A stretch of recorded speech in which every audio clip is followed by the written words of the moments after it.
వేసవి సెలవులు కదా, ఎంచక్కా కొల్లేటి సరస్సును విహారయాత్రకు వెళ్దామని ప్లాన్ చేసుకుంటున్నారా? అర్జెంటుగా మీ ప్లాన్ మార్చుకోండి. ఎందుకంటే ప్రపంచ ప్రసిద్ధి మంచినీటి సరస్సు కొల్లేరు అంటూ మీకు గూగుల్లో చూస్తున్న దృశ్యాలు, సీనరీలు ఇవన్నీ ఇప్పుడు కొల్లేరులో మచ్చుకైనా కనిపించట్లేదు. అదేంటి, 2 లక్షల ఎకరాల్లో ఉండాల్సిన కొల్లేరు ఏమైందని ఆశ్చర్యపోతున్నారా? మీరే చూడండి, తెలుస్తుంది.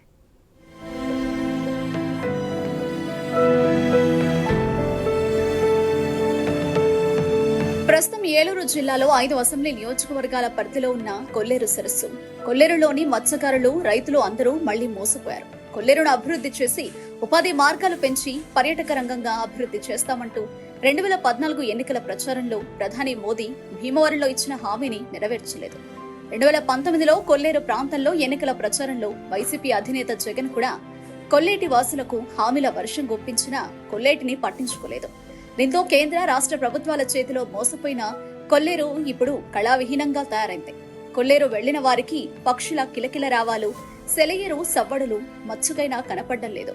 ఎడారిగా మారుతున్న కొల్లేరు దర్శనమిస్తోంది. బీటలు వారిన చిత్తడి నేలలు బీడు భూములుగా దర్శనమిస్తున్నాయి. పర్యాటక ప్రాంతం కాస్త ఇప్పుడు ఆక్వా చెరువులు, కాలుష్య కాసారంతో అక్కడక్కడా మిగిలిన పిల్ల చెరువుల్లా పిచ్చి మొక్కలతో అందవిహీనంగా మారింది. ఈ రాష్ట్రంలో కానీ దేశంలో కానీ అతిపెద్ద మంచినీటి సరస్సుగా ఉన్నటువంటి కొల్లేరు ఈరోజు నీళ్లు లేక ఎండిపోయే దశకి వచ్చింది. ఎవరైతే టూరిస్టులు ఉంటారో వాళ్ళు కూడా ఆస్వాదించడానికి అవకాశం లేకుండా ఈరోజు కొల్లేరు తయారైంది. దానికి ప్రధాన కారణం అక్కడ ఉన్నటువంటి ఎవరైతే చేపలు చెరువు చేస్తూ ఉంటారో ఆ రైతులు కొల్లేరులో ఉన్నటువంటి నీటినన్నిటిని కూడా అక్కడ అక్రమంగా సాగు చేస్తున్నటువంటి ఆ చెరువులకి నీళ్లు తరలించుకుపోతూ ఉన్నారు. కొల్లేరు మీద ఆధారపడి బతికేటువంటి ఎవరైతే ప్రజలు ఉన్నారో ఆ కొల్లేరు ఎండిపోవడం వల్ల, ఉపాధి హామీ పనులు లేకపోవడం వల్ల ఈరోజు వలసెళ్ళి విజయనగరం కానీ, వైజాగ్ కానీ, శ్రీకాకుళం లాంటి ప్రాంతాల్లో, అట్లాగే నెల్లూరు లాంటి ప్రాంతాలకి వలస కూలీలుగా ఈరోజు చెరువుల మీద అక్కడ వాళ్ళు పనిచేస్తూ ఉన్నారు. అంటే ఉపాధిగా ఉన్నటువంటి కొల్లేరుని ఈరోజు ఉపాధి రహిత కొల్లేరుగా తయారు చేశారు.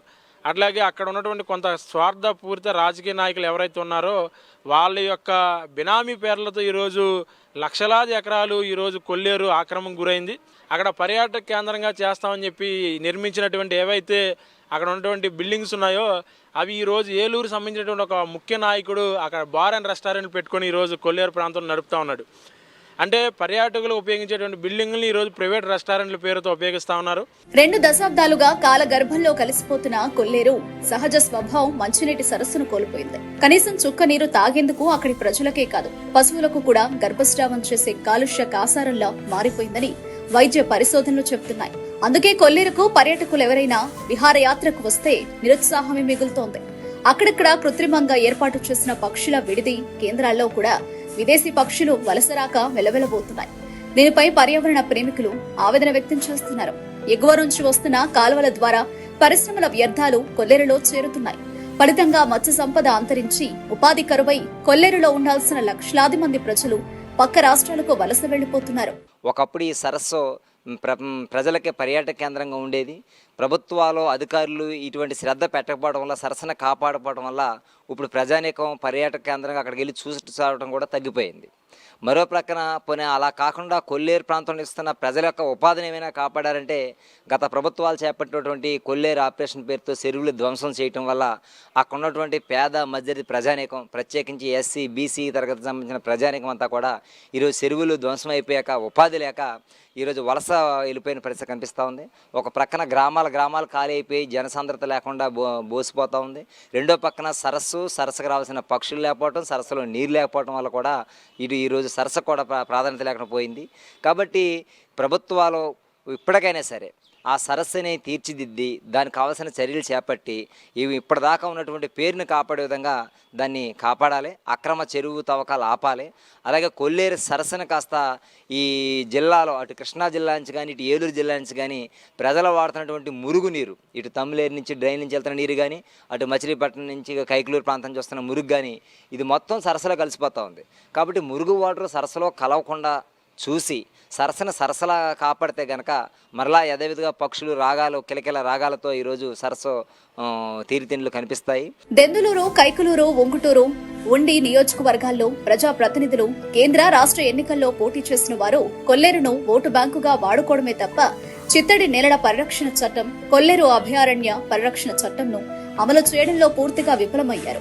ఐక్యరాజ్య సమితిలో రామ్సార్ సదస్సులో భారత ప్రభుత్వం ఇచ్చిన హామీని పట్టించుకోలేదు. ప్రపంచ దేశాలను క్షేత్రస్థాయిలో కొల్లేటి ప్రజలను మోసం చేస్తున్న తరుణంలో నూతన ప్రభుత్వాలైనా కొల్లేరును కాపాడాలని కోరుతున్నారు. వలసలు అరికట్టి ఉపాధి మార్గాలను పెంచి పర్యావరణం, పర్యాటకం అభివృద్ధి చేస్తే ఏలూరు జిల్లాలో చెప్పుకోదగ్గ కొల్లేరు మిగులుతుందని సూచిస్తున్నారు. 5వ కాంటూరు వరకు కొల్లేరు కాగితాలపై మాత్రమే ఉండగా వాస్తవానికి 3వ కాంటూరులో కూడా కొల్లేరు మిగలలేదు. ప్రకృతి కన్నెర చేయకముందే ప్రభుత్వాలు మేల్కొనాలని కోరుతున్నారు.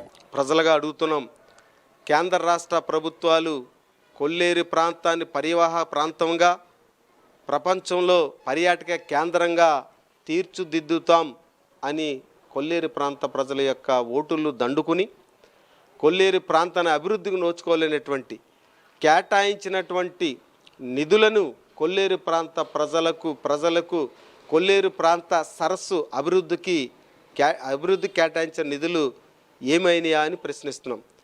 ఈరోజు ఇప్పటికీ కూడా ఆ యొక్క సరస్సులో నీళ్లు లేవు. దానికి కారణం ప్రభుత్వ నిర్లక్ష్యం, అధికారుల నిర్లక్ష్యం. ఎప్పటికప్పుడే పర్యావరణ కేంద్రాలని పరిశీలన చేయవలసినటువంటి ఆ యొక్క పర్యాటక సంక్షేమ బోర్డులు ఏతున్నాయో బోర్డులో ఉన్నటువంటి అధికారుల యొక్క నిర్లక్ష్యం, నీరు లేనటువంటి సరస్సు, పక్షులు లేనటువంటి సరస్సుగా మారినటువంటి ఆసియా ఖండంలోని అతిపెద్ద సరస్సుగా ఉన్నటువంటి కొల్లేరు సరస్సు ఎడారిగా ఉన్నది. నీళ్ళు లేనటువంటి మట్టి బీటలుగా మారినటువంటి సరస్సు యొక్క పరిస్థితి చాలా దారుణంగా ఉన్నటువంటి పరిస్థితి. అధికారులు, కేంద్ర ప్రభుత్వం, రాష్ట్ర ప్రభుత్వాలు దాని మీద దృష్టి పెట్టాలి, దృష్టి సారించాలి.